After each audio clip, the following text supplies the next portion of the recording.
just remember, like, comparison is great if you're taking inspiration and you're seeing what's possible, but your superpower is you being you. Like, that is the only thing you can do 100% and 10 out of 10, so that's what you should focus on. And that's what ties back into what we were saying about make sure that you love the art and you're passionate about it, because that is what is going to work for you. Welcome to the Creators House podcast. My name is Potwala Alexander, founder of Creators House. If you're looking to build a career within the creative industry, then you've come to the right place. The aim of this podcast is to see you win. Let's get into it.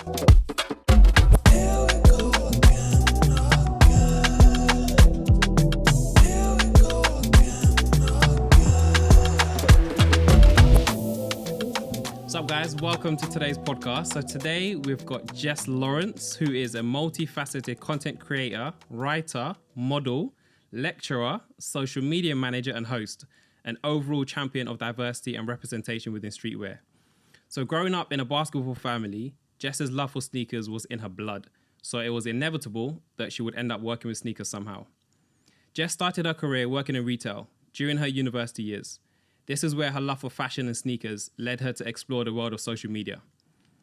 Jess started posting on Instagram simply as a personal mood board for her fits, but soon saw an opportunity to turn her passion into a potential career path. While building her social media presence online, which ultimately would lead her to becoming a pivotal part of the London sneaker scene, Jess would work as a social media manager at various fashion media companies, including Vogue Business. Since going fully freelance last year, Jess has been featured on publications such as Hypebae, High Snobiety, and more, and worked with brands such as Nike, Levi's, Prada, eBay Sneakers, British Vogue, Tommy Hilfiger, Foot Asylum, and the list goes on. Jess is also an official Jordan brand ambassador, where she continues to drive the narrative of diversity within the sneaker industry. There's many more accolades to talk about, but for now, let's get into the conversation, unpack her amazing career. Jess, Hi. we appreciate you joining us. Thanks for having me. What do you think of the bio? It was amazing. You should write all my things, please. That was really It's good. all right, isn't it? Yeah, I'm super excited for this conversation. So we met recently, actually, on a Jordan Foot Locker event. I wanted to kind of get you on straight away. But we always kind of start these conversations talking about our upbringing and how that kind of shaped us as individuals. Whereas with yourself, your upbringing kind of couldn't be more linear to kind of where you are now in regards to what you're doing. Yeah. You know, growing up in a basketball family, finding your love for sneakers kind of early on. Yeah. But just talk to us a little bit about your childhood and how you feel that kind of shaped you now. Yeah, sure.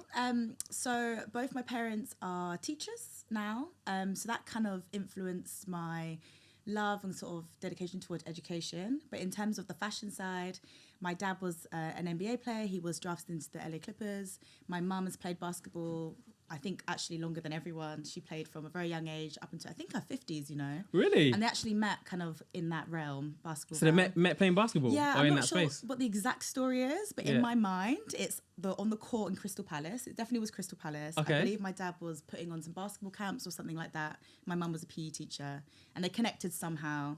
I think she was denying him a few times first, and then eventually was like, okay, I'll give him a chance. Yeah. And I'm glad she did, because You're here? my brother wouldn't be here. Yeah, exactly.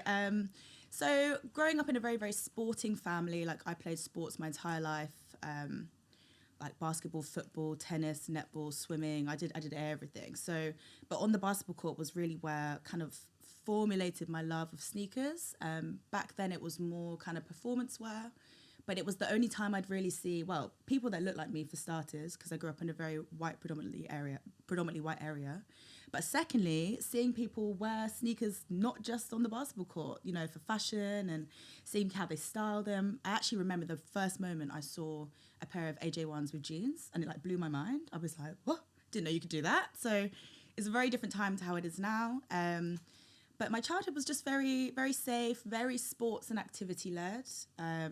With an emphasis on education, family, community, things like that. So yeah, I've had a very blessed childhood, thankfully. Nice. I love that. And I love that kind of authenticity of, obviously, you know, kind of big within the sneaker space, but that's kind of really started from birth almost. And it's really cool to kind of be born into that space. Definitely. And like see the growth as well. And I think the biggest actual inspiration would be my brother. Like, you think I'm into sneakers. My brother was into sneakers, like actually collecting sneakers way before me. And he's older or younger? He's older. Older, He's okay. two and a half years older. Okay. But he is still a professional basketball player. So he has all his like fashion side and his performance side. Yeah. Whereas I haven't played basketball properly since I was 22 and I'm 29 now, so a while ago, whereas he's still going. So I think my collection's crazy. You should go into his closet. So is your brother one of those guys that still wears like AJ11s on court? No, actually. He's like the newest performance wear. Like, I don't even recognize the models that he has because I'm just not really in that game. But they look really cool. Nice. I love that. So we're gonna dive into your career, and I'm so kind of fascinated by the things that you've done. But what I want to do first is kind of start a conversation around, I guess, where your career, quote unquote, started. Yeah. You started working in retail at university. Yeah. Talk to us a little bit about that experience. Oh, I'm smiling because it honestly was like one of my favorite things. Of all the things I've done and have been able to do, very fortunately, that was actually probably one of my favorite things. It was working at Urban Outfitters when I was 18. It was like I needed a job while I was at university to support myself. That was kind of the ideal job at that time. Like, that was like the top retail. Probably still is now, actually, for like high street stores. I kind of really wouldn't want to work anywhere else necessarily, on like those kind of shops. And it was just a case where there was like a big community of people. We opened the store, like it was a brand new store.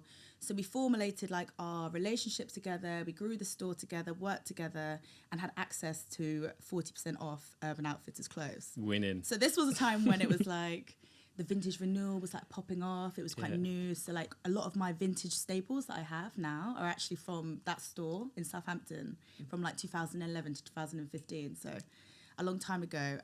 But that was really when, I guess because I had so much access to clothes, which I didn't previously, that's when I started really playing around with outfits and kind of settling into myself as someone who really likes to kind of style it up every day and look different. So that was definitely the beginning, I think. Yeah. Nice. And I want to touch on the experience of working in retail, because I went through a similar journey. Retail wasn't my first job. My first job was actually a basketball referee. Amazing. Yeah, year 10, year 9, getting paid like 10, 12 pounds an hour. I was laughing. But anyway, I think I kind of started my career through retail, working on the shop floor. And generally speaking, not all the time, but generally speaking, there's a little bit of a kind of stigma around working on retail. And I think not as many people are working in retail or kind of starting off working in retail as maybe it used to be.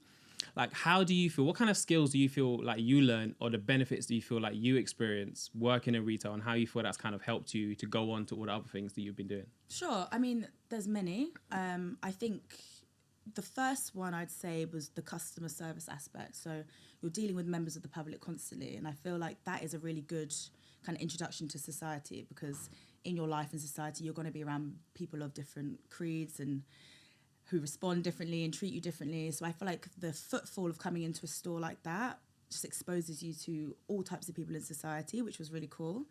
And then what I touched on before about the fashion. So you're exposed to like the trends, the changing of seasons and all this in the fashion world, which is something that I guess we can kind of get on the internet now. But when you're in your workplace and you're seeing all these new clothes, new trends come through, naturally you kind of absorb it via osmosis. So although it might have a bad rap, I actually think for the fashion industry, like working in retail is a really, really great place to start. And I think if you look at my journey, it kind of helped me to get into it, you know, it started that real love of it. So I think it's a really, really cool place to start or to go on to, you know, and if my life went differently, I would be very comfortable like working my way up in sort of that Urban Outfitters environment, because I did really, really enjoy it.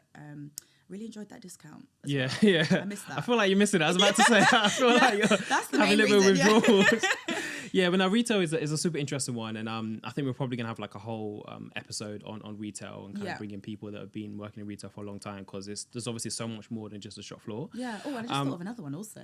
Yeah, go on. You know, because like a lot of our jobs these days are sort of plugged into your laptop and your screen. That one, you are on your feet all day, talking to people, doing things with your hands. And I think that is something that I actually quite miss these days, because a lot of my work I do is set up on my laptop at home. So yeah, I would recommend it. I really would. Nice. Love that. So we're going to come on next, and we're going to talk about, we're going to get to your role as a social media manager. I want to talk, like, dive into that role specifically. Yeah. But before we do, around the time you started working at Urban Outfitters is when you quote unquote found Instagram and kind of started posting fits. And obviously you were into fashion before then, you were into sneakers before then, but that's the time you kind of just really started to do social media. Yeah. Like, talk to me about those early days. Was it intentional that you wanted to go ahead and be a content creator, or was it for personal reasons? Like, why did you start posting on social? I think the most important thing to remember is the time it was. It was like 2012, around that time. Okay. I'm not sure exactly when I started, but it was definitely in those 3 years I was at university. And the landscape of Instagram and social media was very, very different. Like, there was no access to like your homepage where you'd see other content. It was pretty much like who you followed, and you could keep up with friends a bit more easily. So it was a very different landscape. So for me, it was literally just posting my outfits because I was a Tumblr girl growing up, and I don't think I had any followers, but I would just post outfits to Tumblr as a personal mood board for me, and I would go on and look, I can style it this way, and it was almost like a way of keeping my styling off my phone and off my computer, but like just online, if that made sense, so I could access it. And then when Instagram came around and everyone was kind of on this, and I was like, okay, what's this cool app, new app, I'll get on it. Started posting on there, and I think I was doing that for a while, and it would just be between me and my friends really, that we were just kind of posting outfits and enjoying it. I didn't really have the concept of what an influencer or a content creator was at that time. I think there were a few like big names from that era, but I didn't really have that much access to them. I didn't really know they existed. So it really did happen authentically, which seems crazy for me to say, but it truly did. But I think it's resemblance of the time that it was. And then I remember actually the first time I got contacted was for a Puma gifting via, I shouldn't say that now with Jordan, but it was. It was Puma gifting via ASOS, and I lost my mind. I was like, someone is going to send me... And it DM'd you directly? I think it was an email, actually, email from my account. I believe, I can't remember exactly. But I was like, someone is going to send me free clothes and a pair of shoes. Picture? Oh yeah, I went crazy. I got my friend who was a photographer around. We took loads of pictures, took loads of iPhone pictures. And that was the moment where I was like, okay, I like how this feels, like actually collaborating with a brand. And then it just progressed. It progressed. More fits, more outfits, more collaborations. And yeah, it's still going. In regards to, obviously the times are slightly different now, whereas there's so much content creation out there, and it's so in your face of how you can earn a living through content creation. If someone wanted to start a page now and potentially wanted to go into the route of content creation as a career, I guess what advice would you have for them? Like, would you advise them to look at it as a business straight away from the offset, or would you advise to just do it because you love it and then let it grow organically? I know obviously every situation and everyone's different, but like, if you were to start, I guess the question is, if you were to start now, like, would you do it the same way? I personally would do it the same way, whereas, because I think when you love something, it's going to see you through like the difficult times, the rejections, the not getting as far as you want to, as quickly as you want to, perhaps. I think when you're doing something just for business, I think you're more likely to get a bit discouraged and lose that spark. But I've also seen some of my friends and my peers who have done it just from a business aspect and love it still, and are doing really well. I think it's a very personal thing.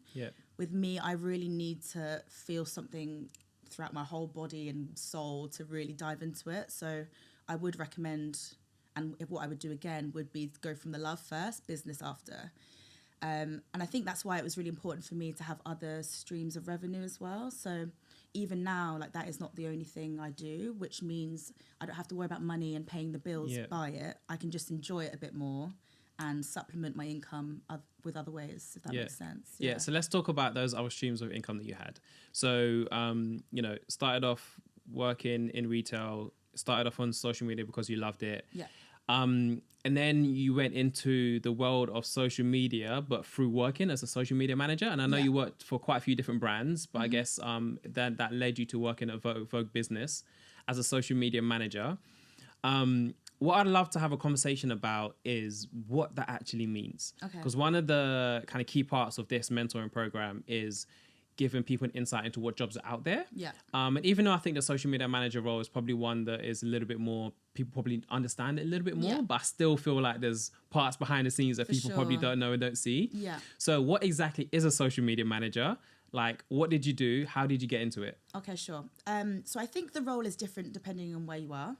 But for me, in terms of fashion publications, the role has been to be in charge of curating, and maintaining the social media output. So that could be, so for instance, Vogue Business, that was Facebook, Twitter, Instagram, Pinterest, LinkedIn.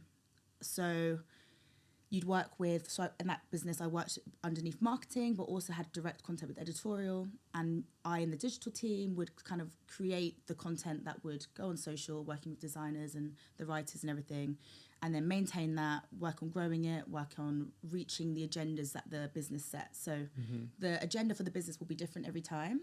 So with Vogue Business, we were kind of, our main thing was promoting our membership program, but I've worked other places where the agenda would just be to, grow the Instagram channel or get more signups to a newsletter, say, or things like that. So I think the agenda of the social media manager is very different, but overall it's to increase and maintain the social output of the brand, I guess. Yeah. Yeah. And what I love about, I guess, the experience that you had is obviously you were learning the role, but then learning how that will benefit you as well. Yeah. And what I'm kind of hearing from you for someone that's in the content creation space is, yes, I hear you on like doing it for the love of it, but then also being strategic about, your overall content plan. Yeah. And I guess if you can kind of touch on that point or elaborate on that point around, I guess, knowing your why. Yeah. And having that at the core of what you do and then building on top of that. How important do you think that is for an individual? How important is that?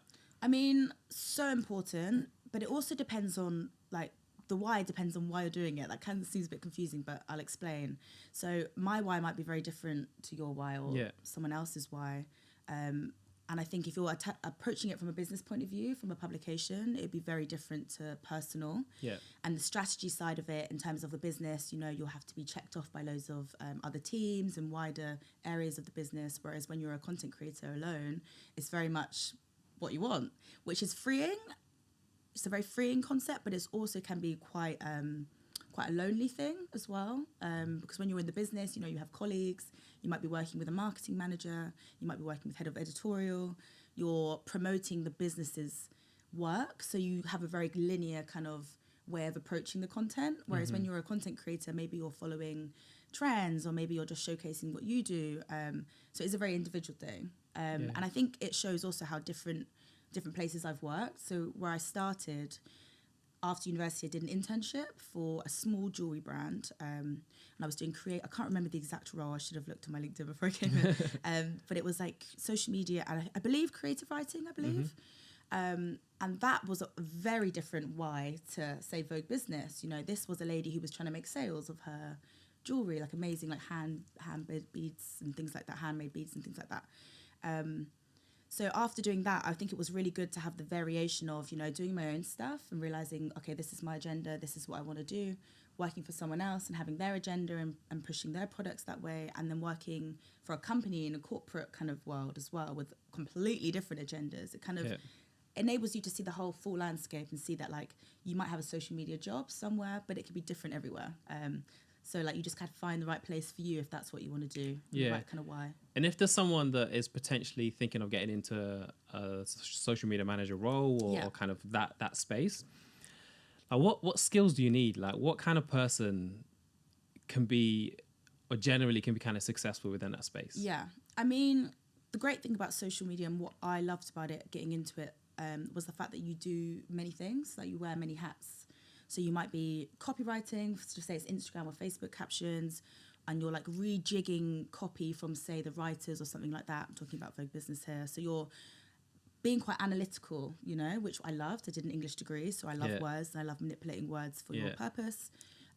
Creative, you need a creative eye if you're planning feeds, if you're on shoots, if you're actually creating the content.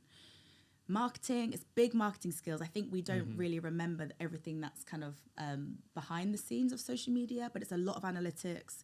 It's a lot of seeing what's done well and creating plans around that and structuring that. A lot of maintaining or upholding kind of what's going on in the industry, because those trends move super quickly. So you have to be quite close to the mark in terms of like researching what's going on, keeping up with Meta and Instagram and Twitter. Keeping up with Twitter now. I don't know how people are doing it because it seems crazy right now. Like, woo. So there's like the marketing aspect. What else is there? I mean, it's just so varied. Do you have to be like super organized or not necessarily? You probably should be. I wouldn't say I'm super organized. I wouldn't say I'm super organized at all. I'm quite like, I live in the organized But chaos. what I mean by that is like a brand like Vogue Business, for example, like how far ahead are they planning their content? Yeah. Like, are they looking literally months ahead, or is it generally kind of week on week or day on day? It varies. I think it's usually week on week because in fashion things change, and we were reporting on like the business side of fashion. So you might have like a new designer's been appointed or a new collection's dropped, and what does that mean for sustainability, things like that. So that changes depending on how the industry changes.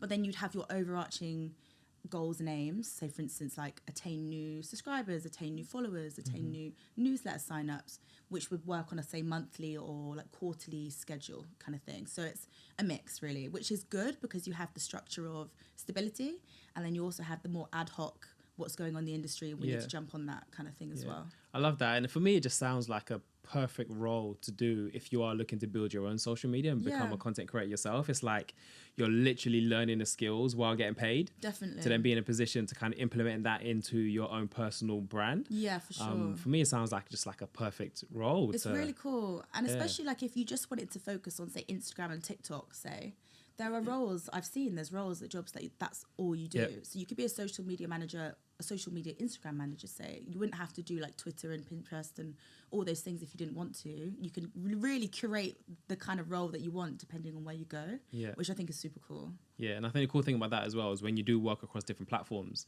like you get to see how you can use the same content across different platforms and just kind of increase your reach, which is cool. For sure. LinkedIn for me is a big one. LinkedIn's the best. I love LinkedIn. The algorithm's amazing. Like it just feels very safe, very educational. Yeah, I feel like LinkedIn it's obviously huge, but I feel like it's probably one of the most underestimated social platforms. You know, it was at Vogue Business, it was our biggest traffic driver. So, and by what I mean by that, we got more clicks to site from our LinkedIn than we did from Facebook or Twitter, which you'd assume would be the other way around.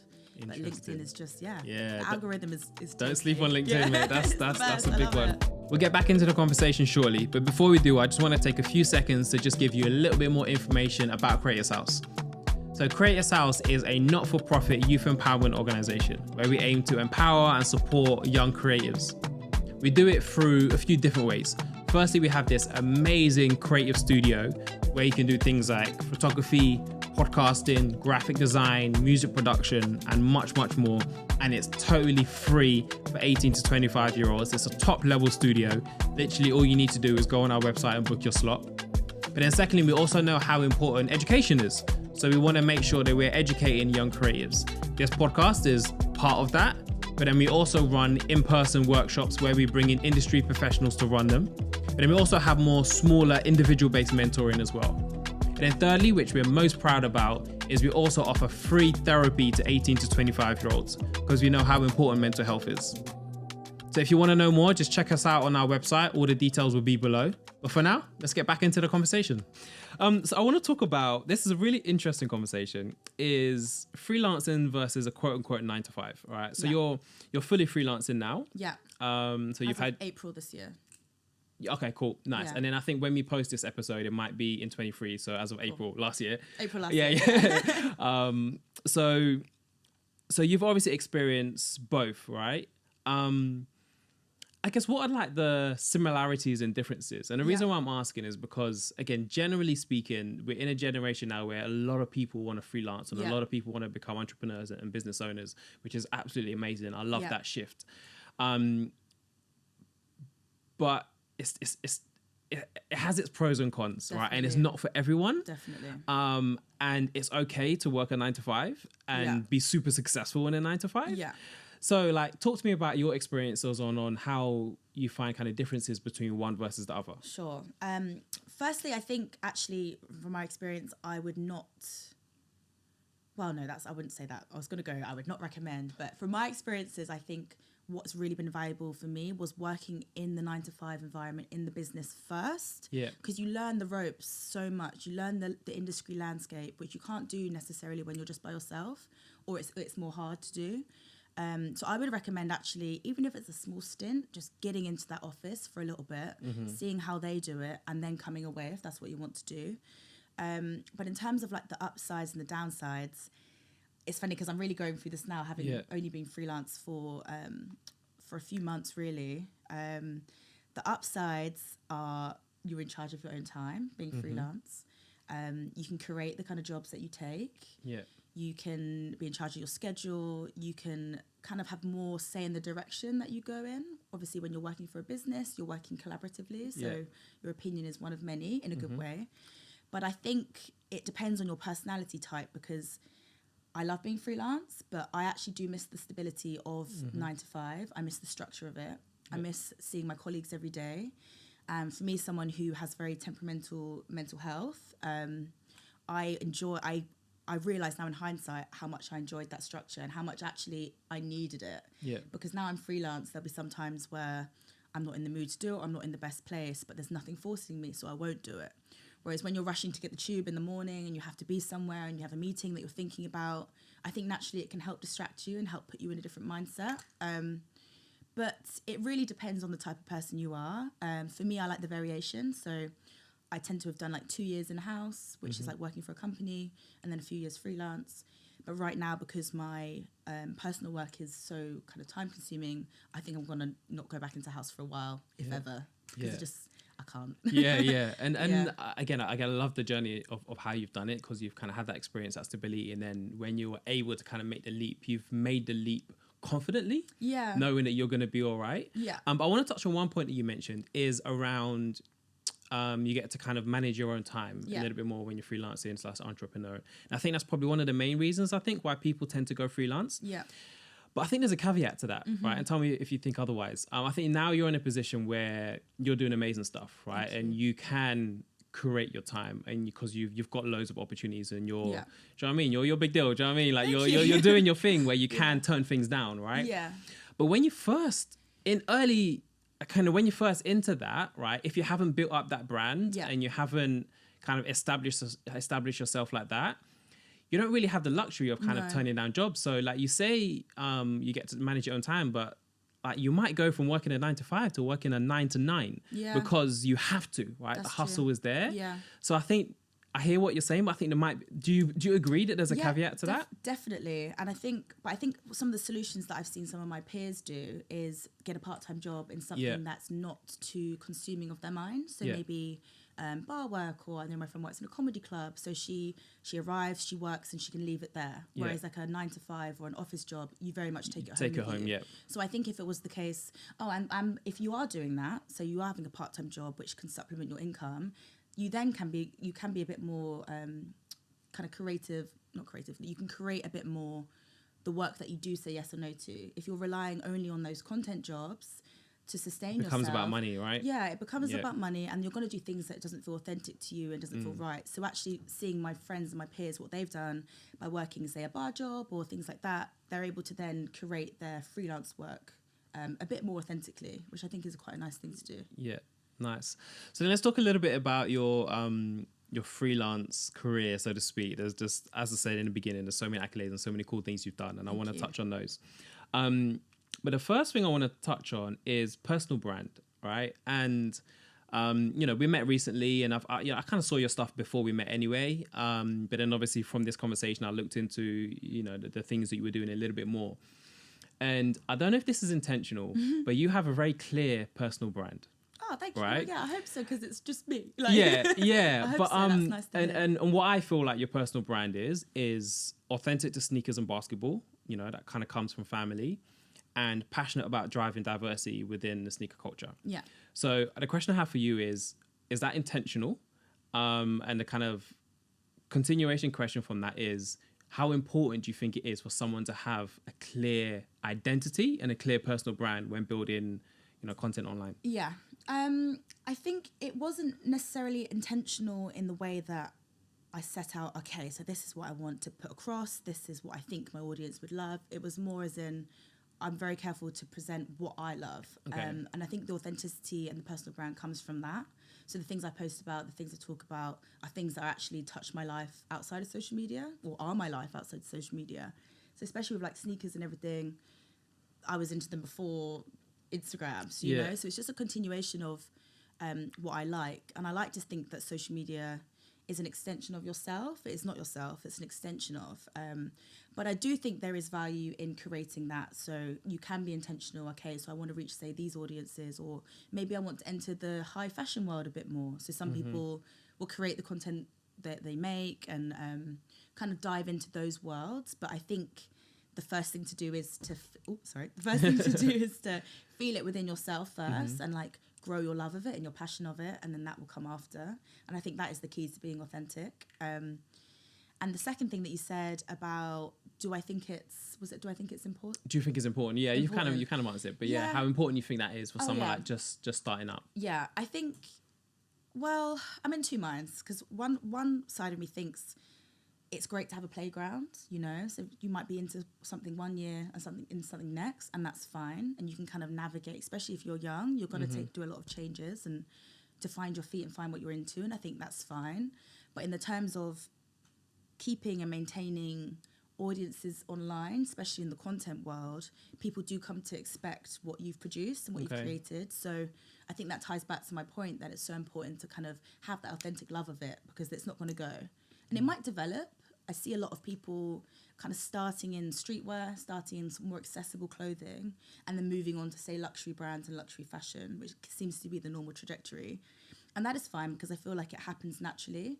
But I think it's really, really important just to feel it first, to love it, and then present it, rather than present it and expect the love to come after. Yeah, and what I found as well through kind of content creators is that authenticity piece. When that's there first and they have that kind of foundation of who they are, people go to them because they love them and what they're about, is they then almost have a little bit more freedom to expand and do other things. So for example, you'll have someone that is mainly fashion based, but then they buy a new home and they start going into interior design, right? Because they're doing up their new home, or they have a baby and they start going into like the baby world, right? Because it obviously follows the kind of trajectory of their life, but because they've kind of got that authentic foundation already, it's like the followers can grow with them. Yeah, it really depends, because I think some people kind of like to stick straight to the fashion and they're a bit faceless in terms of like they're not really showing their personality or too much of their personal life.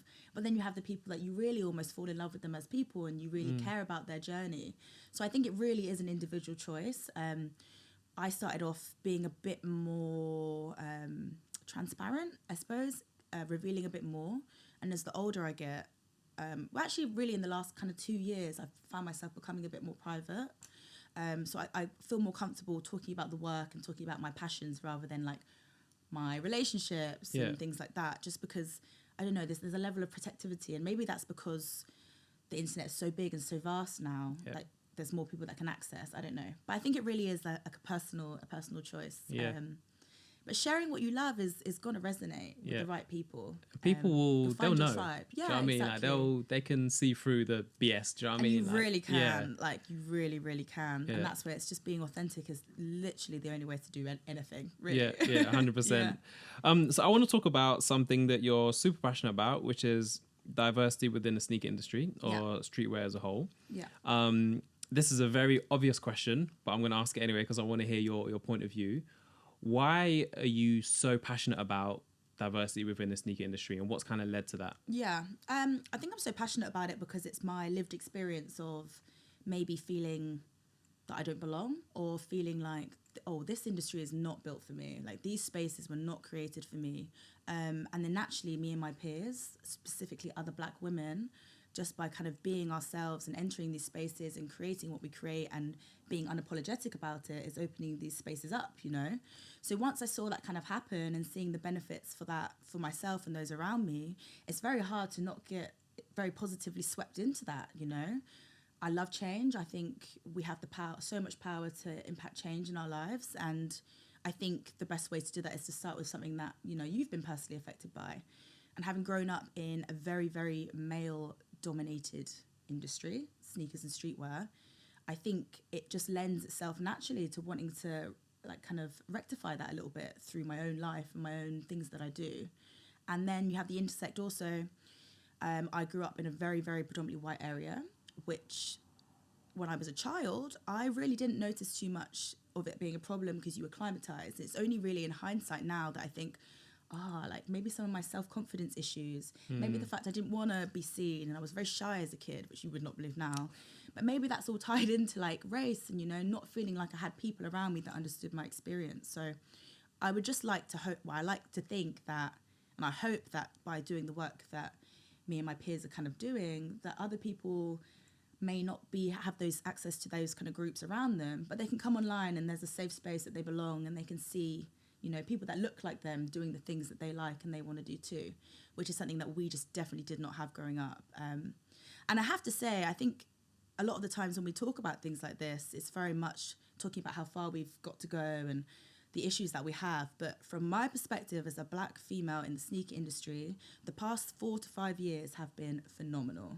And I mean, the things that like we're entering these spaces and the kind of the output that we're able to do and achieve and the places we're going is amazing.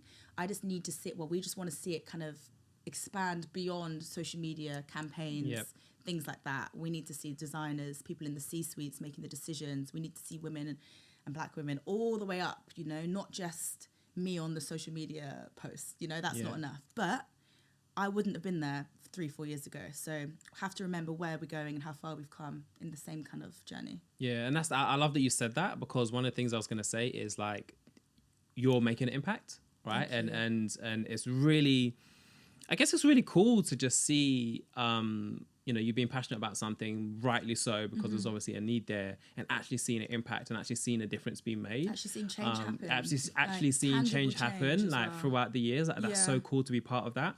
And I want to kind of bring in the Jordan partnership into this conversation, because I want to kind of touch on how that kind of partnership came about and stuff. But like, it's so sick for you to be part of a brand like Jordan that's obviously so rooted in sneaker culture, to be doing something like this and to be like having Jordan really back you to make it impact. So like, how does that feel for you? And like, how did that partnership even come about? I mean, I don't think I've even deeped it to this point, and I think that's because it was just too overwhelming. Like, it's insane. If I think about it, it's amazing.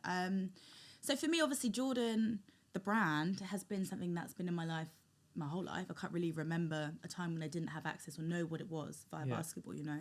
So to then be at this position now where I'm actually like working with the people who work there, and they're using us for like, not using, wrong word, they're working with us for like insights and really taking on board what we have to say, and then seeing that change kind of put out into our community, it is dream work. Like, it truly is. Like, it's my hands down favorite brand ever. Obviously, as we all know. So to be able to actually, be at the cross section between making change and working with them is amazing. And what's the exact role / kind of position that you play there? So the role that we are, so it's changing. So it's a very new project, but basically just to talk a little bit about it is, I'm part of the Women's Europe Collective. So there's 4 of us now, 4 black and South Asian women who have been brought in to help rectify the diversity issue within sneaker culture. So our first kind of contract, which was this year, was kind of more of like a, how would I describe it? Kind of like a visibility piece. Yeah. So these are the women that we're championing. This is what they do. This is what they can do. This is what the link between their cultures and Jordan brand. Yeah. And now going on, I'm about to sign a new contract, and the role is educator and sneaker connector. So within that, doing a lot of mentorship for young black girls in London through an organisation called Black Girl Fest, which is amazing, by the way, check it out.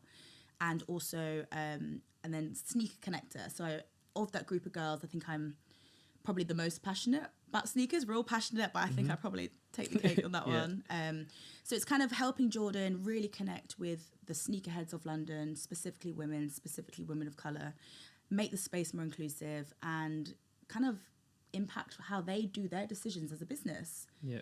Which I'm saying out loud, and I actually can't believe it's happening. Like, it's amazing. Like, it really is. So I'm very excited and very energized by it. And I really can't wait to see what we can achieve. And it's just so cool. I love it. And the 4 women are across Europe, right? Okay, so there's 4 in London. Okay. There's 2 in France. And they are the ones that we've had the most dealing with. There may be some more. I know there's some in like Japan and things like that. But in terms of Europe, the main collective that I'm aware of is the 2 girls, Cheetah and Laura, in France. Yeah. And then there's me, Simran, Sophia, and Sevian in the UK. Yeah. And how does someone do that? Like, how does someone do it? come How did about? that come about? Like, Okay, so I think I don't really know the direct path, but I think it's through Nike. So obviously Nike is the powerhouse company that the Jordan brand sits within. Although it's a very separate entity, it's a very separate business. Like they're not even in the same kind of teams. There is an overarching link to Nike, of course. So I used to work. I've done a few bits of work with Nike over the years. So I think I was just in their kind of, I don't know, in their heads, you know, like in their knowledge of what could happen. Actually, I do know. It's just clicked. I do know there was a very amazing guy called Saf who has sadly left Nike, but he was in the comms team. And he was the person who was the connect between, I know, me and Simran for the Nike kind of teams. yeah, And then I believe the Jordan team were wanting to create this collective because they were like highlighted that there was a space for women and inclusivity within sneaker culture. And I think Saf was the one actually having worked with us a long time to recommend us. And then that's what happened. And I think that is very indicative of kind of everything that has happened in my life. There's not really been any linear path. It's just kind of, I like to say right place at the right time, but I also believe there's a level of work and commitment that has to match that as well. So yeah, very fortunate, but there is definitely work behind that to back it. but what's actually really interesting about this Jordan partnership, which is really cool for me to see. So I used to work at the Jordan brand. Oh, cool. I also used to work in marketing in EMEA. Oh, amazing. They always do this, which is I love. They bring people back in. Like, Yeah. once you're in the family, you're in the family. Yeah, so I was there a while ago. And the conversation of this was happening while I was in that team. Really? You've never told me that. That's amazing. Yeah, so it was obviously a very raw conversation, Yeah. but the conversation was starting to happen around building something that looked something like this. Wow. And the conversations that we were having when I was part of the team, so they're not part of the team now, but like that kind of, it's cool to see. Yeah. And that was about 4 years ago. Wow. Maybe that was like summer 2019. Yeah. Maybe early 2019. Very cool.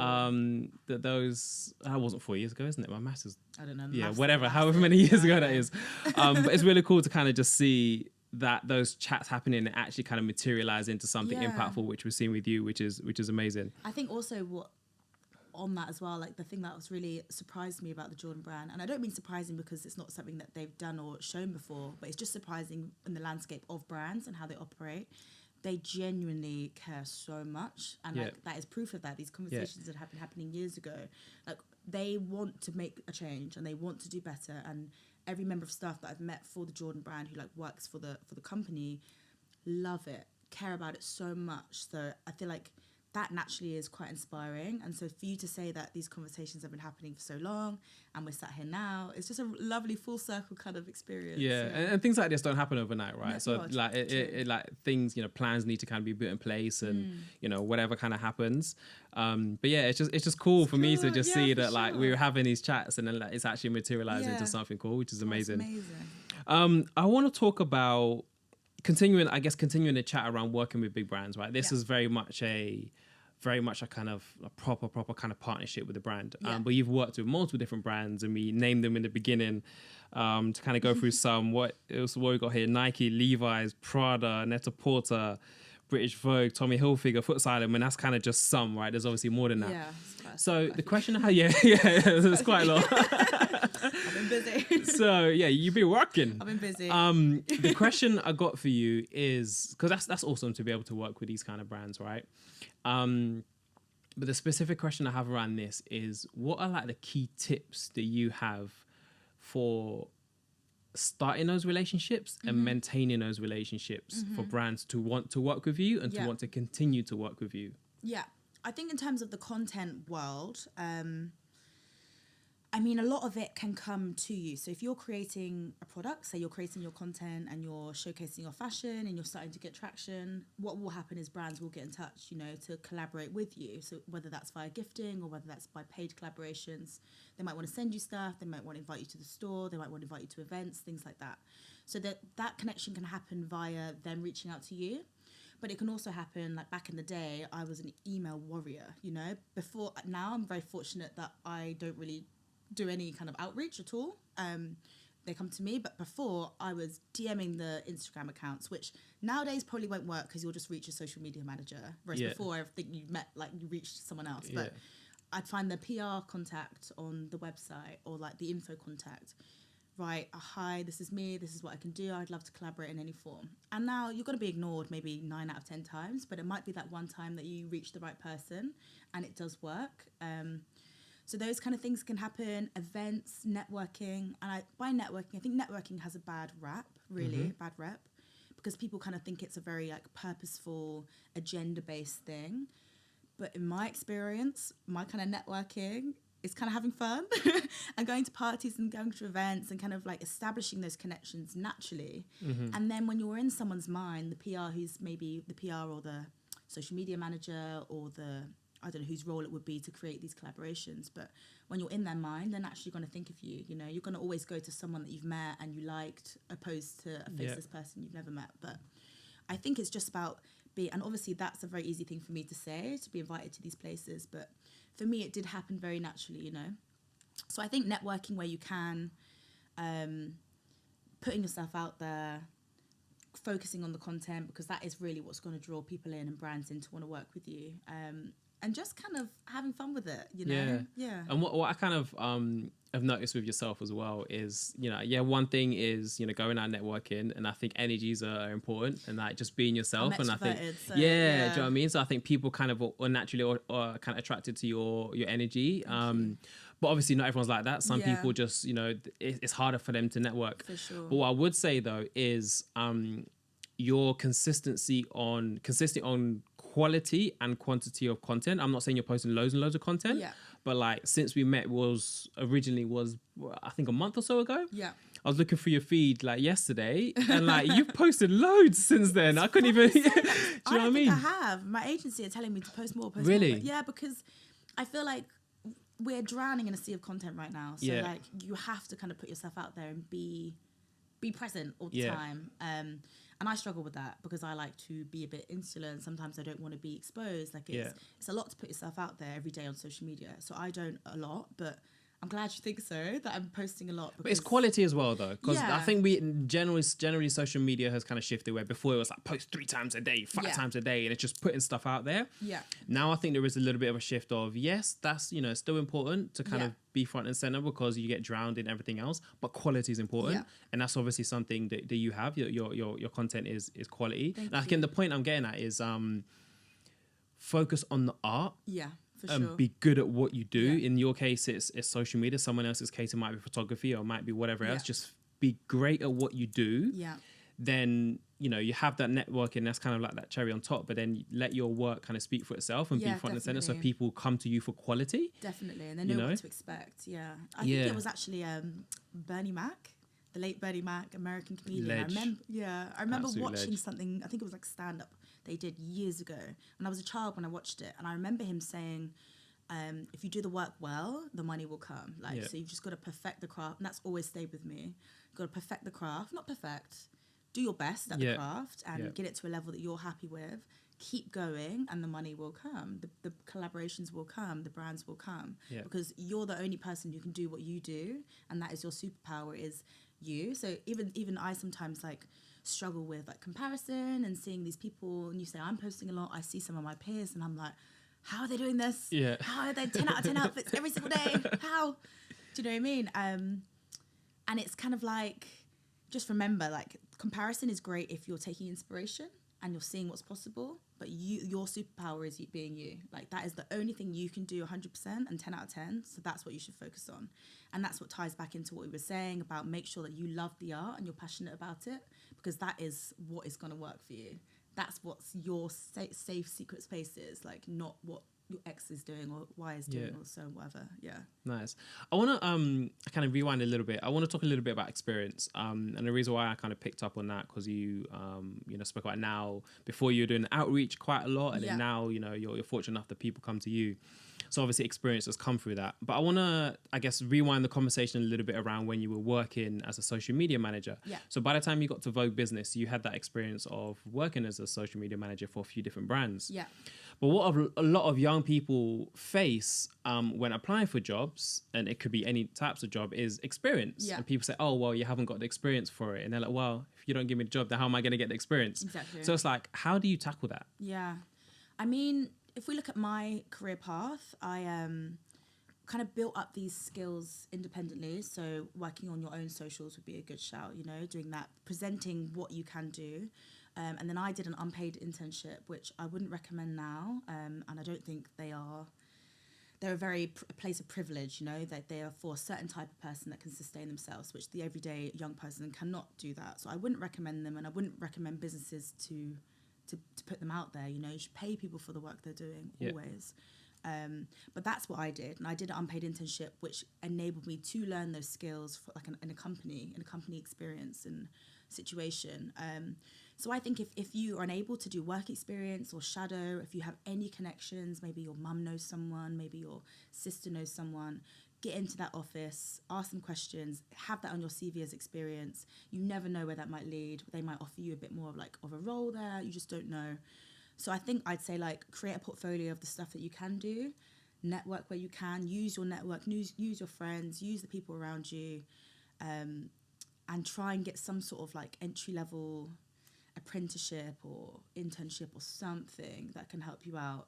But I do really, really feel for people of this generation, because so many opportunities and there's so many people going for them. It's really hard to shine and to kind of help yourself stand out, but just got to keep going, because it will happen and it will come. Just be consistent and dedicated. Yeah, I love that. Yeah. And what and to hear you say that as well, that's one of the reasons why Creators House exists.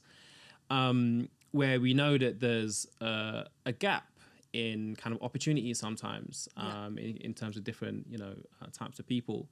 And sometimes when you're in a situation where, you haven't really got money to work on your art, you haven't really got that network to be introduced to someone to kind of gain that experience, sometimes people might feel a little bit lost. Yeah. So that's one of the reasons why we created Creators House, so that people can come here and create their portfolio ultimately for free and not have to pay for it. So let's say you're a photographer, you can come here, create your portfolio, not have to worry about studio cost. Or let's say you had this idea around a podcast, you can come in and start it for free, or same with music production or graphic design or whatever it is. Like, we want to create that platform where people can basically almost reduce that gap a little bit. Yeah, definitely. And we're not necessarily providing a kind of work experience, but it is at least allowing them to kind of work on their art, which hopefully would tackle that. Because a lot of these amazing, talented young people, they have the ideas, they have the dedication and commitment, but not the money or the facilities to create. So the fact that you are providing those facilities is amazing, and I think you'll kickstart so many people's careers that way, in ways that we need more of this. It's amazing. Yeah, for sure. I also just thought of something else as well, and it's about sort of transferable skills. So when I got so obviously I did this internship at the social media internship at this small jewelry brand, and then after that I got a job as a content editor at Expedia, so writing using my English degree. So I think my degree really helped me with that. But while I was there, and like doing the writing and a lot of admin, it was then where I kind of purposely started to think more about like writing for social media, copy for social media, how does Expedia use their social to reach their audiences, things like that. And I'd have conversations with the social team and things like that to try and learn a bit more.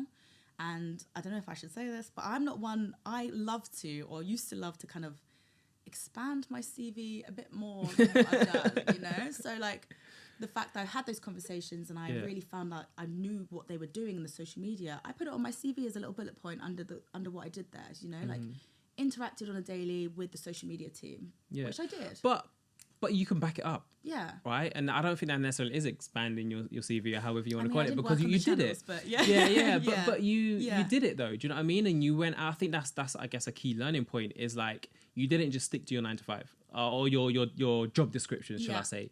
You went out there and spoke to different departments and wanted to learn, and that's ultimately helped you where you are now. So I think that's important, is don't just stick to your job description, like be curious. Yeah.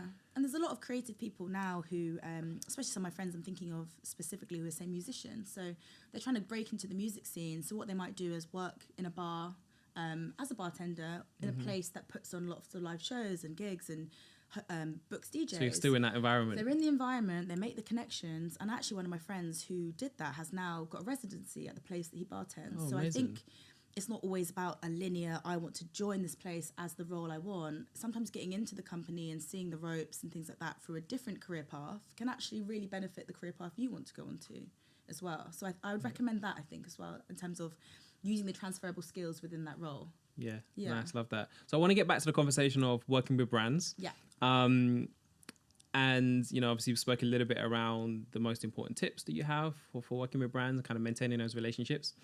What would you say? I'd love for you to kind of just share some experiences that you've had. Like, what would you say is like one of the coolest experiences you've had working with a brand?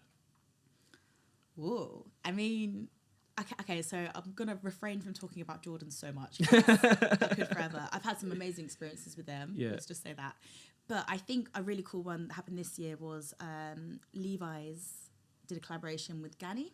Yep. So Ganni's Fashion Week show in Copenhagen, Levi's took a few of us out there and to like sit on the front row of the Ganni show in Copenhagen, which I'd never been before. And I'm actually, my grandma's on my mum's side is Danish, so it was a really amazing experience to be there.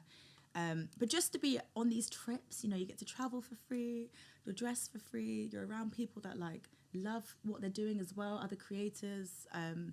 For me, it's those times when you're really sort of experiencing the fruits of your labor. That's really like, wow, this is really cool. And it's not lost to me how kind of rare those experiences are and how lucky we are to have access to them. I mean, I went to Miami on a press trip, which was amazing. I love Miami. Yeah, I think the traveling side, getting gifted some of your favorite things to me still is up there, you know? Like, it's not the case of we have the money now to go and buy these things that we love, but you know when it arrives on your doorstep and you're like, I still have that very kind of I don't know what the word is, like innocent kind of love of the product and of the clothes. And so when someone gives you something for free, like still to this day, I just get so gassed. Like you can tell by my face. I wasn't going to ask this question, but now that you mentioned it, I think is an interesting point to talk about is gifting versus getting paid. Yeah. Right. I think this is probably a interesting conversation that happens mainly around content creators. Yeah. This is probably more so when you're just starting off, yeah. or maybe when your profile isn't as big. Yeah. What's your thoughts on that? I mean, in an absolute ideal world, we would all be paid for everything that we do. But in my experience and how I've kind of got to this level of success, I guess, was doing a lot of the work for free, and you're under no obligation. I mean, but I didn't really see it as work because I was gifted an item. I loved the item, I loved the brand, so naturally I wanted to take pictures of it and show people I had it. It wasn't me thinking, okay, the brand wants this content, wants this reel or whatever. It was more like, oh, sick, what can I create with this? And I think that kind of innocent way of looking at it can really help you do the things that might seem a bit challenging. And I wouldn't really recommend doing work for free. And I would but I think it's the same with any industry, you know. Yeah. Everything you start out, you have to sometimes in the beginning you have to start at the bottom level and work your way up. So I think have your wits about you. If it's something that you really want and a brand that you want to work with and they're offering gifting, go for it and create content, have fun with it. But you're not obliged to do anything with it unless you sign a contract. And in terms of the paid stuff as well, actually, although obviously we all want to get paid and that's amazing, I've actually found sometimes by working to a brief and working to contracts, it kind of sucks the fun out of it sometimes. So sometimes I absolutely love just getting an item and it's my decision to create the content around it. That's interesting. Yeah. And how, in your experience, how much has gifting helped build relationships that might in the long run lead to paid work? Has that happened? I think it's what's happened. Yeah? I think that is the direct link, to be honest, because I think in the first year I was doing this, and obviously it's key to remember here, I didn't set out to be a content creator. I was just kind of mood boarding my outfits. Yeah. I think that's what, one, gave me the momentum to keep going, and two, develop the relationships to then get the money after. And a lot of these brands do say that, you know, like, oh, we'll start gifting, we'll move up to these paid collaborations. But in my experience, that is true. That is how it's happened, you know, that I can trace back the start of relationships with a lot of these brands, and it was them. Hey, Jess, we've got this new collaboration. We'd love to send you one. Great, thank you. And sometimes I'd even, back in the day, like, God, I shouldn't say this, but I'm going to say it because I'd go into stores, like I'd go into where did I used to go quite a lot? Oh, I can't remember now. It was like a big department store in Southampton. I can't remember. And buy some clothes, take some pictures in, or like in mirror pics in the fitting room. Yeah. And then either just put them back on the rail or buy them and then take them back. So I wouldn't necessarily recommend that because if you get caught or you damage them, then you've got to stay with the item and go pay for it. Gotta do what you gotta do. But there's just ways of creating content, you know, borrowing your friends' clothes. Like my friends do that all the time now. Like we have access to each other's wardrobes. So it's not always about I need to be in the freshest, latest items to create content. Like use your network, like see what you can do. Maybe mum's got some old like sick Levi's in the cupboard, wear those, rejig those, you know, like there's lots of things you can do. Nice, love that. So I got 2 more questions for you, 2.5. Next one is I want to talk about your challenges, or have you had any challenges in this industry as a woman of color, and what has that experience been? Yeah, I think the biggest challenge is not really being understood or catered for. You know, our needs, depending on who we are very different. And I think a lot of these brands are making changes to rectify a lot of the inclusivity issues that they have, but I think we have a long way to go. And I think that's kind of been the main thing, where, you know, I might be the only black person on set on a thing. I might be the only, you know, it's really hard to like pinpoint, but it's like it's a general link to how I felt my entire life, like growing up in these predominantly white spaces. You know, you don't see yourself there, therefore you don't think you belong there. But my advice would be just to pick yourself up and do it anyway, because you could be the change that can then help the next generation or help someone else. So I think my biggest challenge is that kind of feeling a bit isolated as the only person who looks like me, not really seeing a direct linear path because I haven't seen anyone else who's done that.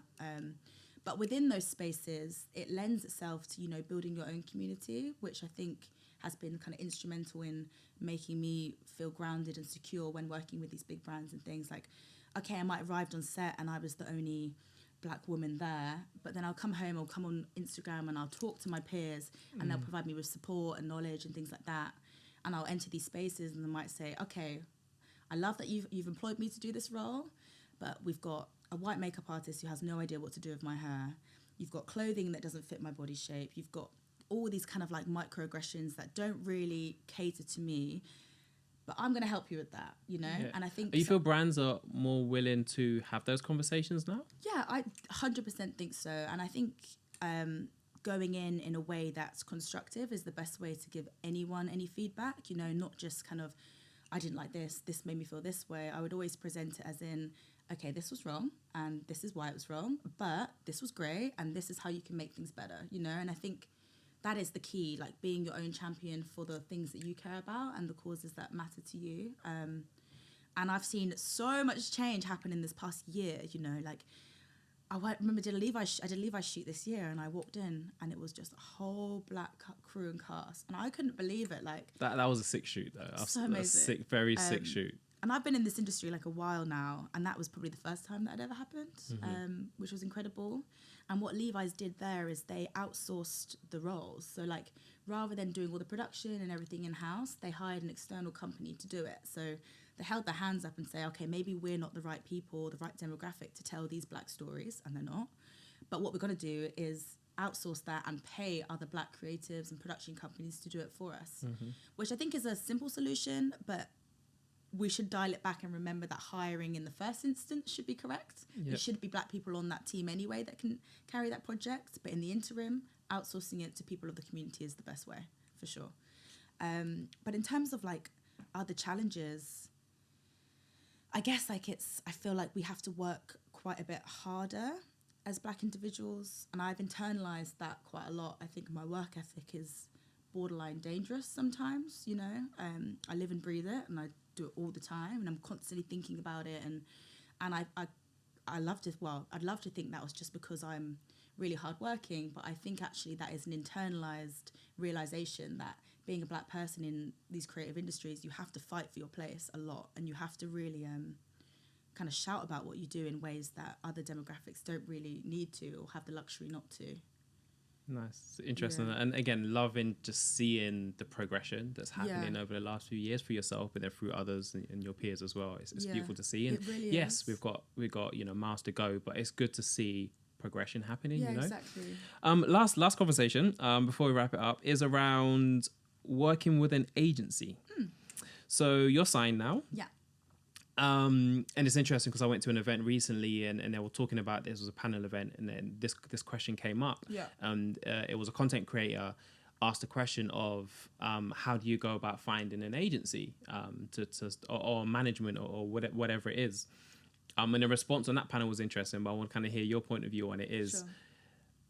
I guess, what's your experience been and like, what would your advice be for people that are content creating on finding an agency? Do you think they need to find an agency?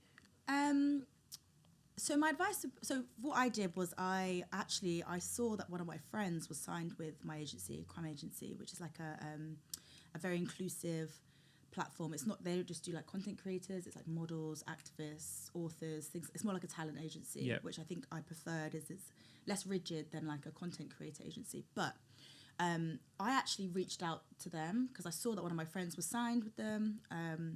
And I actually I was like, I would love to have a chat if you're interested. And fortunately they were. And I signed with them a few years back, but it's only this year that I've given them sort of like the manager role because, and this will tie into what the next point, the work just was too much. And I think as a creative, you want to create and you don't want to be too bogged down with all the admin and the contracts and everything like that. And actually having someone to back you who's got experience in that field can really, really make all the difference, especially when it comes to the legality of things, you know. And it's also a way to have a colleague. Like, I just love the fact that now my agent / manager, we have check-ins every week, twice a week, which before, when I was just by myself without an agency, I didn't have that support. And do you feel like, sorry for jumping in there, do you feel like they kind of hold you accountable a little bit? Because sometimes 100%. As a creator, it can be a bit lonely, right? So just have someone just to kind of push you, and 100%. Is that helpful? And you, like, I don't, like, so with my agent, I don't want to upset her or make her work come off badly. I don't want her to do badly with her client because it's her client, say. So I will actually make sure that I am more transparent and kind of working harder to help her too. And it's almost like having a boss again, even though that's not the dynamic. It's really nice to be able to collaborate and bounce ideas off someone and have someone hold you accountable. I think in terms of, do I think it's necessary? I don't think it's necessary because for a good few years I didn't have an agency at all. But it just depends on what you want to do and what you want to achieve. I think they can help you with connections with brands, they can help you with your admin, they can help you with content, they can help you reach new audiences, things like that you can't necessarily do by yourself. But I think it's a very personal thing. You have to remember they do take money from you. Yeah. So if you're starting out and the workload is manageable and the admin is manageable, then there might not necessarily be a reason to have one. I think it's a very personal choice. Nice, love that. So that brings us to an end. You have last kind of, I guess, point or question before we wrap up is you've given loads of amazing advice. We've had some great conversations today. Thank you. If you were to summarize it in, like, I guess, one piece of advice, I guess, for young creatives that kind of coming up into the industry, it might be they want to go down a social media manager / content creation role, or they might want to do something totally different. But what would be like your, I guess, one top piece of advice for young creatives? Can I give you two? Go for it. Let's do two. So the first one is like kind of what we've touched on, this whole conversation, like the underpinning, which I'd say is authenticity. You know, find your love of something in your craft and really, really love it, and then the work will be more natural. The work will feel authentic. It'll feel great, and you're more likely to be able to deal with the bad times, the rejections, the things like that when you know that what you're doing is something that you enjoy and you love. But my second piece of advice would be, and it's kind of how my career has gone, and I kind of feel like up here, so you have like a semicircle of like the thing you want to do. So just say you want to be a photographer. So in this semicircle here up the top, you've got like being a photographer.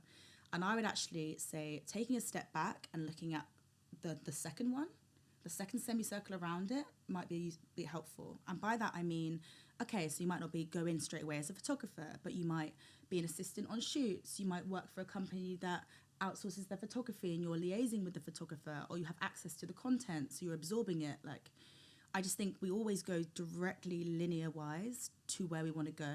And actually, I think paths into these creative industries are a bit more zigzagged. And the skills that you can learn by doing other things that are kind of related but not directly related, can actually really help you when you do get to that top semicircle and you're doing what you actually want to do. Nice. I love that. I actually said that to my boyfriend the other day, you know, like, cause I was like, you're so hyper-focused on this bit, but what about all this? And all the money that can be made here, and all the connections, and all the resources, and everything that's in this area. Like, and then you can move into the top, you know? Nice. Love that. Thank you so much, Jess, man. That's been such a sick conversation. It's been good chatting with you. Really Thank you so much. Should we go on? So that's it for today. We hope you enjoyed the conversation. Make sure you follow our socials so you don't miss any of the amazing content that we have coming up. All the details will be in the description below. And we'll catch you guys on the next one. Peace.